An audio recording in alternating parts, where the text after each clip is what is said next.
আমরা অনেকেই শেয়ার মার্কেটে ইনভেস্ট করি, সেখানে কখনো প্রফিট হয় আবার কখনো লসও হয়। আসুন জেনে নিই অ্যাস্ট্রোলজিক্যাল চার্ট কীরকম হলে শেয়ার মার্কেট থেকে প্রফিট গেন করাটা ইজিয়ার হয়ে যায়। নমস্কার, আমি মিঠু। আমার হিলিং জার্নিতে আপনাদের স্বাগত জানাই। সবার আগে জেনে নিই কোন কোন হাউসের ইনভলভমেন্ট এই ব্যাপারে এফেক্টিভলি কাজ করে। প্রথমেই আসে সেকেন্ড হাউস। এটা স্ট্রং হলে ব্যক্তিরা ফিনান্সিয়ালি স্টেবল হন, ইনভেস্টমেন্টের ব্যাপারে সঠিক সময় সঠিক সিদ্ধান্ত নিতে পারেন, ফিনান্সিয়াল গ্রোথ, রিস্ক ম্যানেজমেন্ট এগুলোও স্ট্রং হয় তাদের। নেক্সট হলো ফিফথ হাউস। এটা পাওয়ারফুল হলে ব্যক্তিদের calculation, innovative ideas, trading strategies এবং অপরচুনিটি গ্র্যাব করার ক্ষমতা স্ট্রং হয়। নাইন্থ হাউস স্ট্রং হলে ব্যক্তিদের গুড লাক ট্রেডিংয়ের ক্ষেত্রে সাপোর্ট করে।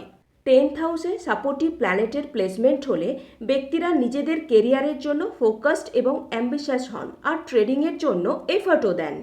Powerful eleventh house profit, gain, wealth attract করতে হেল্প করে আমাদের।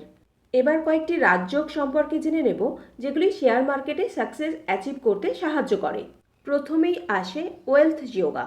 এটা বুধ, বৃহস্পতি এবং শুক্র একসাথে পজিটিভলি প্লেসড হলে তৈরি হয় এবং সাকসেস অ্যাচিভমেন্টের জন্য ভীষণ সাপোর্ট করে। এরপর আসে রয়্যাল যোগা। এটা চন্দ্রমা, বৃহস্পতি এবং শুক্র একসাথে পজিটিভলি প্লেসড হলে তৈরি হয় এবং শেয়ার ট্রেডিংয়ে ভীষণ সাপোর্টিভ হয়।